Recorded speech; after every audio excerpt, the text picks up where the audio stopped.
Alors, je vais te présenter dans cette vidéo 10 choses présentes sur ton site internet qui vont influencer sur le choix d'un client potentiel à venir ou non dans ton restaurant. Donc, c'est super important. Reste bien jusqu'à la fin de la vidéo pour les découvrir. Boum! Bienvenue à tous sur la chaîne de Léman à Gourmand. Assalamu alaikum. Bonjour à tous. Good night. Pour mes amis italiens, buono giorno. Alors pour ceux qui ne me connaissent pas, je m'appelle Geoffrey, je suis infopreneur dans le domaine de la restauration. Et donc mon but à moi, mon objectif, c'est de t'aider à avoir plus de visibilité sur Internet pour que tu attires plus de personnes dans ton restaurant. Voilà, donc aujourd'hui j'ai décidé de te faire une petite vidéo et de te présenter les 10 erreurs potentielles qui sont présentes sur ton site internet que tes clients ne te diront pas et qui peuvent avoir une influence sur un client potentiel à venir ou non dans ton restaurant. Alors aujourd'hui, que ce soit pour attirer de nouveaux clients, que ce soit pour faire de la vente en ligne ou tout simplement pour ta cyber-réputation, il est devenu primordial que tu aies un site internet. Et si selon toi, tes amis, ta famille, tes collègues de travail, tes clients les plus fidèles, ton site il est génial, il est bellissimo, eh ben sache que pour le subconscient des clients potentiels qui vont visiter ta page, il en est peut-être autrement. Donc je vais te présenter tout de suite les 10 choses auxquelles il faut vraiment que tu fasses super attention sur ton site internet.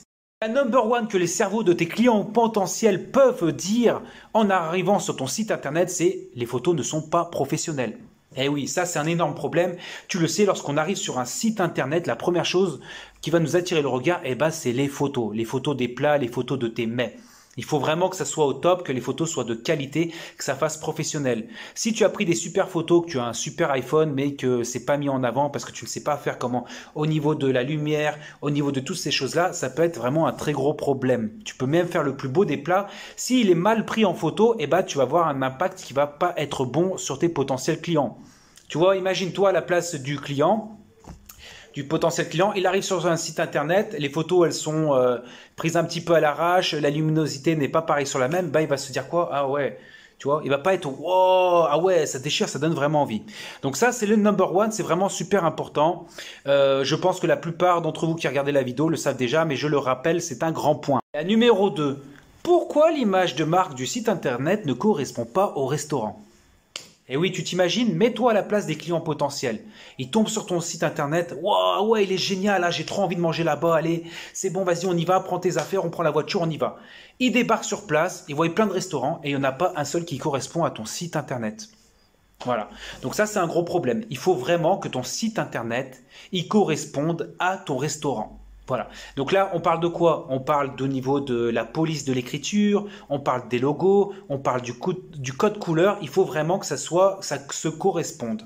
Il faut vraiment que la personne qui vient de voir ton site internet et qui va aller dans ton restaurant, il reconnaisse directement, immédiatement, lorsqu'il voit la devanture de ton restaurant. C'est primordial. Numéro 3. C'est bizarre, leur site internet n'a pas changé depuis 10 ans. Tu vois, ça va leur faire bizarre. Ils se disent, ah ouais, depuis 10 ans, ça n'a pas changé. Le mec, il n'a pas évolué, tu vois. Donc ça aussi, c'est vraiment une énorme problématique. Donc alors, aide-toi avec les articles de blog. Tu peux mettre des événements sur la page d'accueil. Tu peux mettre des offres promotionnelles. Les avis aussi de tes clients et auxquels tu réponds. Et ça, en fait, ça fait vraiment la différence. Il faut vraiment qu'ils aient l'impression que ton site internet, il y ait de la vie. Voilà, c'est vraiment super important. Numéro 4. Ah, leur site il bug sur mon téléphone. Une personne qui est séduite par ta restauration, qui est séduite par toutes ces choses, mais qui tombe sur ton site internet, sur son téléphone portable et que le site internet il n'est pas responsive, c'est-à-dire qu'il n'est pas optimisé pour le téléphone portable, c'est-à-dire tu sais il bug, les images elles sont en grosse ou les textes ils sont en trop petits, et ben il aura tendance à ne pas partager du tout le lien de ton site internet. Alors imagine cette personne-là, le soir, elle veut se faire un restaurant avec ses potes. Il tombe sur ton site internet, il est tout calé, il est beau et tout. Et ben, il aura tendance à beaucoup plus le partager. Tu vois, il va se dire à ses potes, ouais, je sais pas, partager un site internet, c'est écrit en tout petit, c'est écrit en gros. Ah, on peut même pas cliquer sur les menus. Donc voilà, ça c'est super important. Il faut vraiment que ton site internet, il soit responsive. Il soit optimisé sur les téléphones portables. Voilà, ça fait partie de l'expérience utilisateur. C'est quelque chose de primordial. Numéro 5. J'ai posté un avis, mais ils n'y ont jamais répondu. Est-ce qu'ils s'en fichent?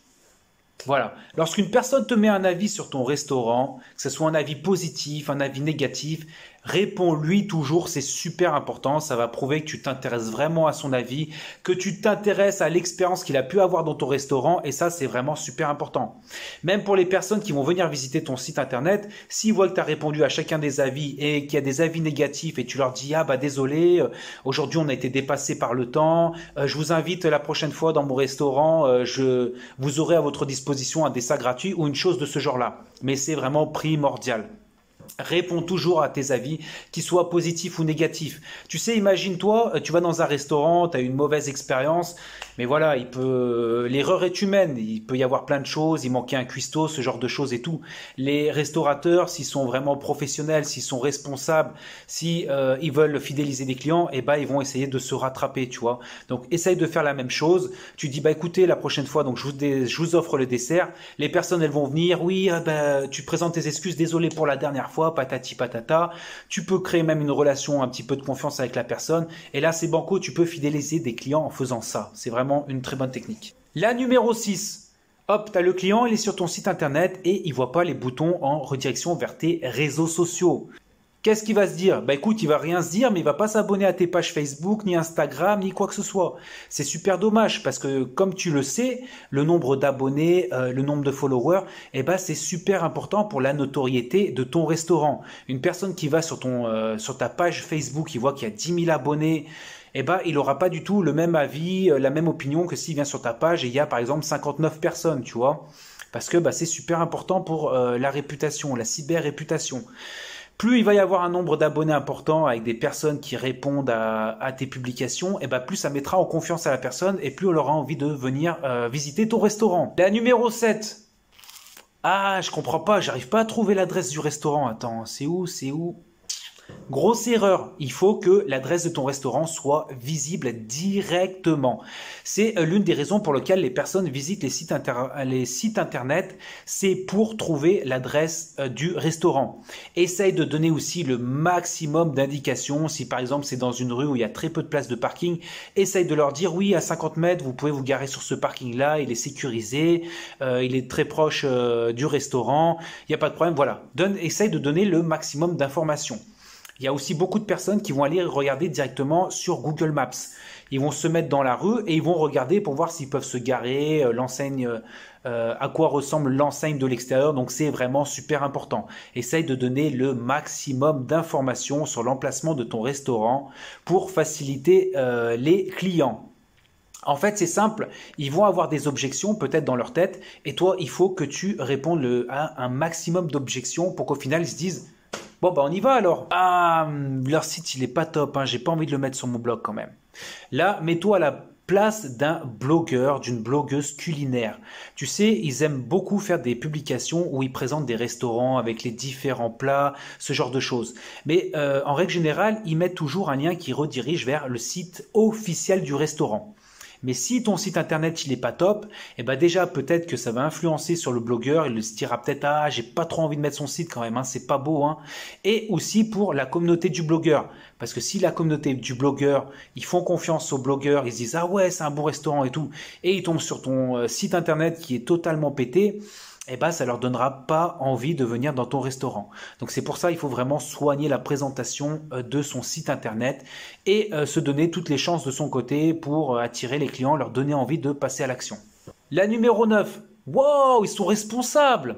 Alors là, je parle au niveau de quoi? Je parle au niveau de tout ce qui est écologie, organique, circuit court, achat directement au producteur local. Alors déjà, avant tout, tu feras des bonnes actions, c'est le plus important. Et secondo, eh ben, ça va plaire à des clients qui sont sensibles à cette cause. Moi, par exemple, lorsque je vais visiter le site d'un restaurant, si je vois qu'ils font vraiment les choses pour l'écologie, qui favorise les circuits courts et avec les producteurs locaux, eh ben, ça va beaucoup plus me parler.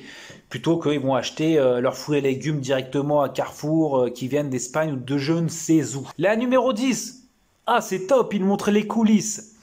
Alors là, je parle de présenter son restaurant, de raconter l'histoire de son restaurant, de raconter son parcours avec ce restaurant, toutes les petites choses qu'il y a pu y avoir. Il faut que vous montriez les coulisses de votre restaurant à vos potentiels clients. Ça va beaucoup plus leur parler, ça va donner un sentiment humain, ça va renforcer encore une fois la confiance pour cette relation-là et c'est banco. Voilà, racontez l'histoire de votre restaurant, les galères que vous avez potentiellement traversées au début pour l'ouvrir. Voilà, faites du storytelling, c'est vraiment super important. Écoutez, c'était la number 10 et la dernière. Écoute, j'espère que cette vidéo t'aura plu. Si c'est le cas, laisse-moi un petit commentaire, un petit j'aime. Ça me fait super plaisir. Abonne-toi à ma chaîne. Si tu as besoin d'un site internet, je suis la bonne personne, demande-moi, j'essaierai de t'indiquer, te donner des super conseils et sinon de faire ton site internet avec mes collaborateurs. Voilà. Je te dis à bientôt, ciao!